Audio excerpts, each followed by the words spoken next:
you from The Kidnapped Prince. And we're going to read a couple of chapters. We're going to read The Wise Woman and Boxes Within Boxes. The Wise Woman. We sailed soon, and I sold my goods well in the elegant town of Philadelphia. One day, while I was in Philadelphia, I heard about a wise woman and fortune teller, Mrs. Davis. People said she revealed secrets and foretold events. I didn't put much faith in this story, but then, the very same night, I dreamed of her. After that, I was anxious to see her as I had been indifferent. I was as anxious to see her as I had been indifferent before. In the evening, when our work was over, I asked the way to her house. When I got there, she came to the door, wearing the very same dress I had seen in my dream. "You dreamed of me last night," she said. Then she told me many things that had happened to me with a correctness that astonished me. "You will not be a slave long," she said. This was very good news. I was more willing to believe it because she had told me the truth about my past. Twice in 18 months, she said, "you will be in very great danger of death.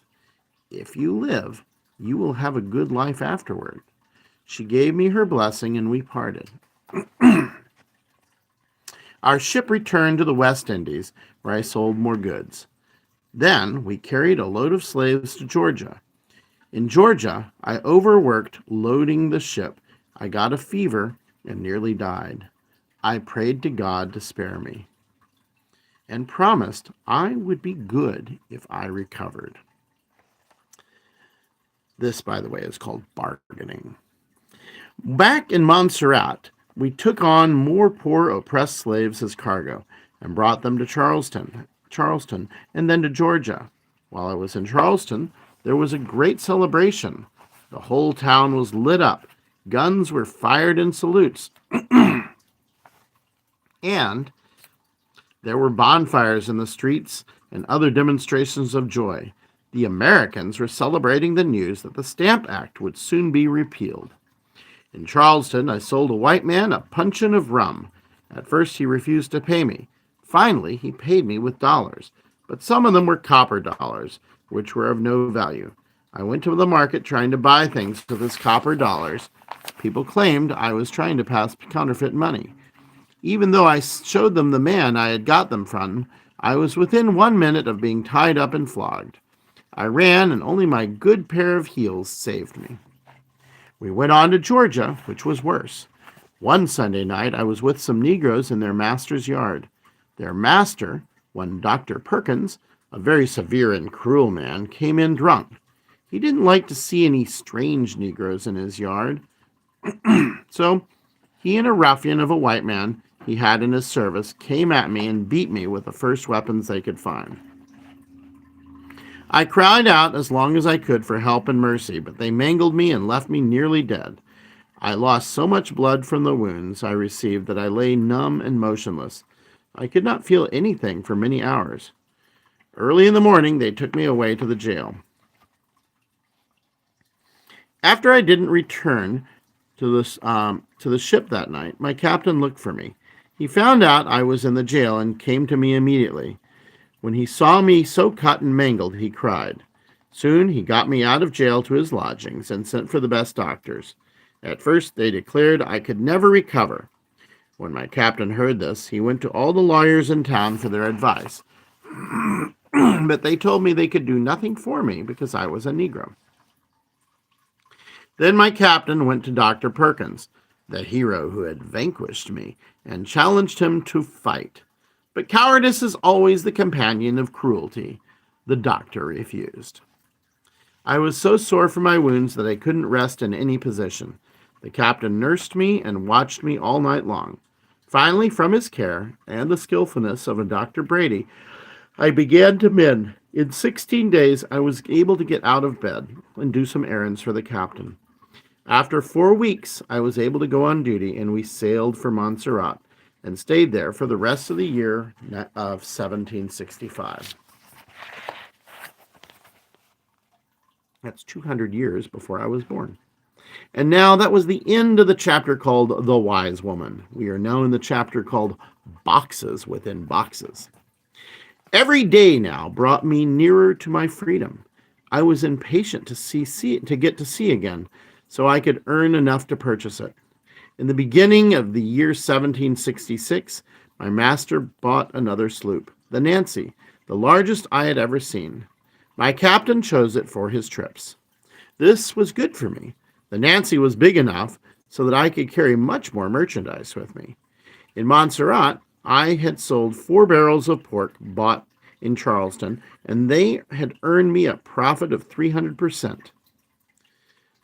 300% profit, Devin. Do you know what that means? That means you got 3 times as much back as you spent, because that's 3 times 100% profit. Now that we were sailing in the Nancy, I laid in as large a cargo as I could, trusting to God's providence. We set sail for Philadelphia. On this trip, I saw whales for the first time, and one puppy whale followed us all day till we got within the Capes. We arrived safely in Philadelphia. I sold my goods there chiefly to the Quakers. They never tried to cheat me. Soon I always traded with them, in preference to any others. My sales went well in Philadelphia. I thought that when we got back to Montserrat, I would sell goods there and have enough money to buy my freedom. But when we got to the West Indies, we didn't go to Montserrat, and I had no chance to sell anything. We went to Eustatia with orders from the master to sail again immediately to Georgia with more slaves. When we were back in Savannah, we visited an acquaintance of the captain's, an old silversmith who was supposed to be very rich. The silversmith said he wanted to return to Montserrat. He pretended to take a liking to Captain Farmer and promised to give him a great deal of money. While we were loading the Nancy, we suddenly got news that the silversmith was sick. In a week's time, he was very bad. The sicker he got, the more he spoke of giving the captain all the money he had promised him. The old man didn't have a wife or any children, and it looked as if he was going to die. Captain Farmer thought he would inherit all the old man's money and become rich. He took care of him in his illness day and night. The captain asked me to wait on the silversmith, too. When I inherit his property, he said, I'll give you 10 pounds. I figured that 10 pounds would be very useful to me. I already had almost enough to buy my freedom if we got safely back to Montserrat.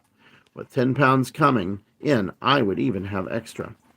Expecting my share of the inheritance, I took the money I had and went out shopping. I spent 8 pounds on a suit of superfine clothes to dance in at my freedom. Then I went back to waiting on the silversmith. We were with him one day till very late at night. We had just gotten back to the ship and to bed about 2 in the morning when the captain was sent for. Someone had come with an urgent message. The silversmith had died. The captain came to my bed and woke me. Get a light, get up, get a light, he said. We're going to shore. The old man has died. I was very sleepy. Since he's dead, I said, he can't want anything. I wish you would let us wait till morning. No, said the captain said, we'll have the money tonight. I cannot wait until tomorrow, so let us go. I got up and struck a light, and away we both went, and saw the man dead as we could wish. The captain said he would give him a grand burial in gratitude for the promised treasure. He asked for all the belongings of the dead man to be brought forth. The old man had entrusted the captain with keys to a nest of trunks. Now the trunks were brought out. With great eagerness and expectation, we opened them. Each one had another inside it. It took forever to get to the smallest. When we opened it, it was full of papers. They looked like banknotes. Our hearts leapt for joy, and the captain clapped his hands and cried out, Thank God, here it is. But alas, how uncertain and deceitful are all human affairs. We thought we could grasp real substance. Instead, the papers were an empty nothing. The whole amount in the nest of trunks was only $1.50, not enough to pay for the dead man's coffin. For quite a while, the captain and I stood there. Ridiculous figures, pictures of chagrin and disappointment. We went away very disappointed and left the dead man to do as well as he could for himself, since we had taken such good care of him when he was alive for nothing.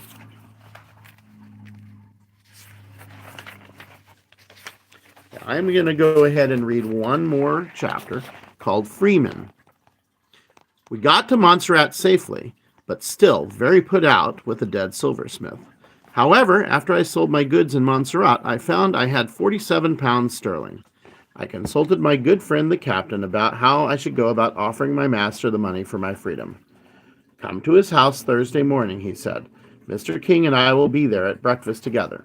Accordingly, I went there that day. The captain came to meet me as he had promised. We went into the room where my master was, and I bowed to him. With my money in my hands and many fears in my heart, I prayed to him to be as good as his offer to me. You promised me my freedom, I reminded him, as soon as I could purchase it. This speech seemed to confound him. He began to recoil, and my heart sank within me. What? He said, give you your freedom? Why, where did you get the money? Have you got 40 pounds silver? Yes, sir, I said. How did you get it? Very honestly, I said. It's true, Captain Farmer said. Gustavus got the money very honestly, and with much hard work. He was a very careful man. He gets money much faster than I do, said my master. I would not have made you the promises of freedom if I had thought you could get the money so soon. Come, Robert, said my friend the captain, clapping my master on his back. I think you must let him have his freedom. You have laid your money out very well. You have received good interest for it all this time, and here is now the principal at last. I know Gustavus has earned you more than 100 this year, and more than 100 a year, and he will still save your money, as he will not leave you. Come, Robert, take the money. I will not be worse than my promise, said my master. He took the 40 pounds sterling and told me to go to the secretary of the register office and get my freedom papers drawn up. These words of my master were like a voice from heaven to me. In an instant, all my fear was turned to bliss, and I bowed with gratitude, unable to express my feelings but with tears, while my true and worthy friend the captain congratulated us both. Inside, I was all tumult, wildness, and delirium. My feet hardly touched the ground. Everyone I met, I told of my happiness and blazed about the virtue of my master and captain. When I got to the office and told the registrar of my errand, he congratulated me and told me he would draw up my manumission for half price, a guinea. I thanked him, and with the paper in my hand, I returned to my master to get him to sign it that same day. So before night, I, who had been a slave in the morning, trembling at the will of another, was my own master, and completely free. I was 21 years old. That day, the 11th of July, 1766, was the happiest day I had ever experienced. After Mr. King signed my paper, he said, "We hope you won't leave us, but will stay with the ships." Out of gratitude to him and Captain Farmer, I agreed. From that day, I was entered on board as an able-bodied seaman at 36 shillings per month. In the streets of Montserrat, all the black people I met, especially the old people, offered me blessings and prayers. To share my happiness, white people and black people both called me by a new name, to me the most desirable in the world, Freeman. To share my happiness, I invited all my friends to freedom dances. I danced in my new blue superfine suit from Georgia, and I looked extremely good. Some black women who used to pretend not to notice me began to pay me a lot of attention, but my heart was set on going to London. Hourly, I thought about my old master, Captain Pascal. Despite the way he had treated me, I still loved him. I wanted to surprise him. What would he say when he saw me? I, living where I pleased. I, by God's grace, so soon a freeman. Not what he would expect, a planter's slave. I wanted to leave for London immediately, but I had given my word to continue working for Mr. King. A fierce struggle went on inside me between my inclination and my duty. How hard it was to keep my word, and how much it would cost me. And that's where I'll stop. Good night, Devin. I love you. Sleep well.